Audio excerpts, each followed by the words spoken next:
BRS అనుసరించిన విధానాన్నే ఈరోజు కాంగ్రెస్ అనుసరిస్తుంది అనుకోవచ్చా?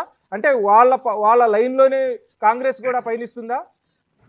ఒక వాళ్ళు అప్రజాస్వామికంగా వాళ్ళని తీసుకున్నారు అంటే మీరు కూడా అంటే కాంగ్రెస్ పార్టీ కూడా ఈరోజు అప్రజాస్వామికంగానే వాళ్ళ లైన్లోనే ఈ యాంటీ డిఫెక్షన్ లాని అమలు చేస్తుంది అనుకుందామా?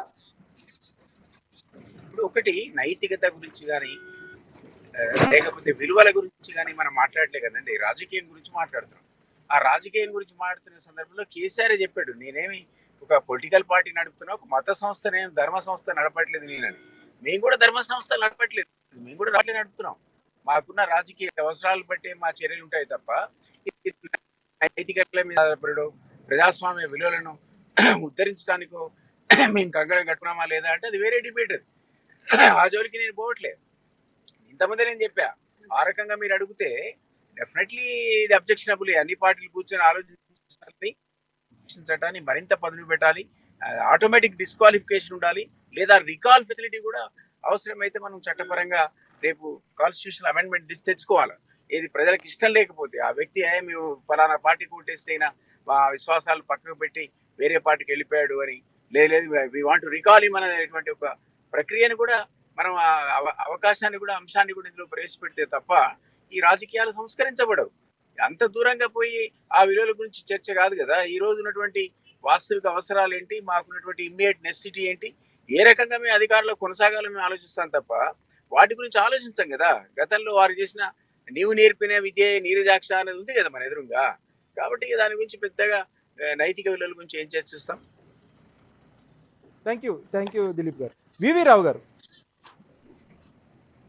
ఈరోజు మనం చూస్తున్నాము తెలంగాణలో వచ్చిన తీర్పుని. అంటే రెండు పార్టీలు ఒకళ్ళ మీద ఒకళ్ళు బురద జల్లుకునే కార్యక్రమం చేస్తున్నారు. నైతికంగా మేము మాట్లాడదలుచుకోవట్లేదు, మేము రాజకీయ పార్టీలు నడుపుతున్నాం, రాజకీయంగానే మేము ఆలోచిస్తాం, మా పార్టీని అధికారంలో ఎలా ఉంచుకోవాలన్నంత వరకే ఇప్పుడు మా ఆలోచన ఉంది, అంతే తప్ప నైతికతలకు ఆలోచన దశగా వెళ్తే మొత్తం ఆ లానే మార్చాల్సి వస్తుంది, మొత్తం దేశవ్యాప్తంగా ఒక చర్చ జరగాల్సిన అవసరం ఉంటుంది అంటున్నారు.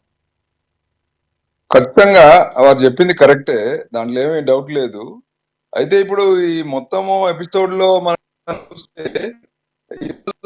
జరిగినవి చూస్తే బిఆర్ఎస్ తరఫున ఆర్గ్యూ చేసినటువంటి అడ్వకేట్ చెప్తుంది ఏంటంటే, అక్కడ ప్రోటోకాల్ విషయంలో మేము వెళ్ళాము, స్పీకర్ అల్టిమేట్ ఉంటుంది, కానీ మేము ఇచ్చిన అప్లికేషన్ స్పీకర్ స్వీకరించారు కాబట్టి ప్రోటోకాల్ డిఫెక్ట్ మీద వెళ్ళాము హైకోర్టు అని చెప్తున్నారు వాళ్ళు.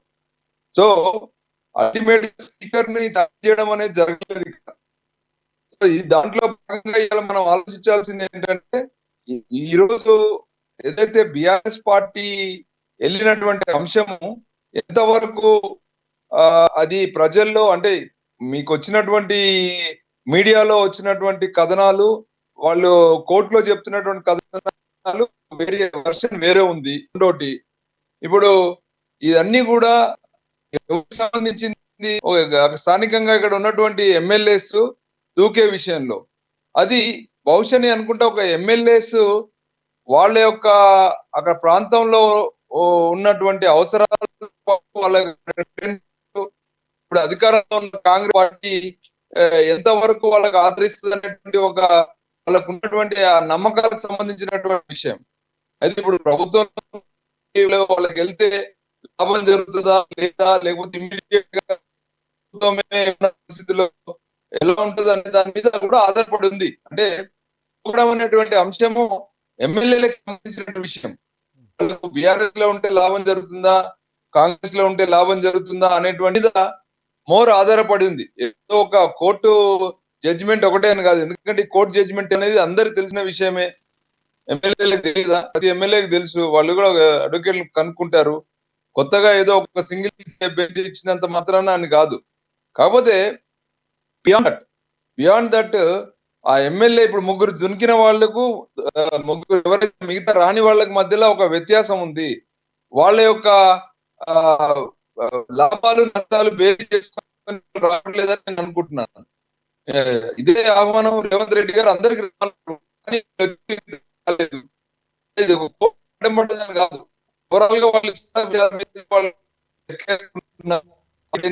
కానీ ఇప్పుడు ఎక్కడుంటే వాళ్ళకి లాభం జరుగుతుంది అనే అంశాలు కూడా ఇవాళ హైదరాబాద్ లాంటి అంశాలు ప్రభావితం చేస్తా ఉన్నటువంటి పరిస్థితిలో నిర్ణయం తీసుకోవడం అనేది డిలే అవుతుంది. ఇప్పుడు ఇది ఒక అంశము, పాత అంశం మళ్ళీ ముందుకు వచ్చింది. దీని ద్వారా ఎమ్మెల్యేలు దూకే వాళ్ళు ఉంటే దూకుతారు అనేది మనం ఆలోచించే విషయంలో మనకు ఇంకా కొంత తర్వాత దాని విషయం మన బయటకు వస్తుంది.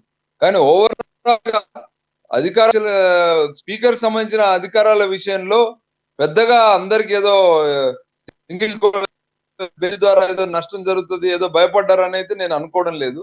ఖచ్చితంగా మొన్న జరిగినటువంటి అందరూ చూస్తున్నటువంటి మీడియాలో ఎక్కువ ఆసక్తికరంగా చూసినటువంటి పరిస్థితి. కానీ ఎమ్మెల్యేలకు పెద్ద దాని ప్రభావం ఉంటుందని నేను అనుకోవడం లేదు. ఎమ్మెల్యే దూకినా ఒకవేళ వాళ్ళు ఇప్పటివరకు ఆగిపోయినా కూడా ఒక ఆగిన నేను అనుకోవడం లేదు. వాళ్ళు రేపు జరిగే అవసరాల మీద, పార్టీ క్రెడెన్షియల్స్ మీద, దాన్ని బట్టి వాళ్ళు నిర్ణయం తీసుకుంటారు. అది డిపెండ్స్ అపాన్ రానున్న వేచి చూడాలన్నటువంటి. సో డెఫినెట్ ఇప్పుడు కేంద్ర ప్రభుత్వం కూడా ఇమ్మీడియట్ గా దీని మీద నిర్ణయం తీసుకుంటుందని నేను అనుకోవడం లేదు. ఎందుకంటే